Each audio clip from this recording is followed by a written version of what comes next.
বলছি যে আমাদের তো মাংসটা হবে, হ্যাঁ তা আমাদের আদা নেই, তাহলে এখন কি করব?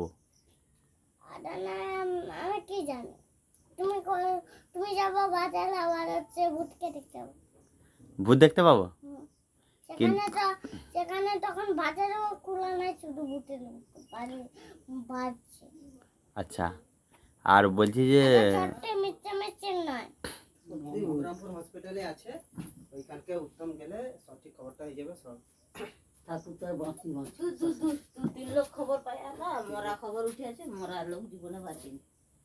তারপর বলো কচিমা, বাবা বাবা বলো, তাহলে এখন আমাদের আদাটা নাই, মাংসটা কি করে রান্না হবে?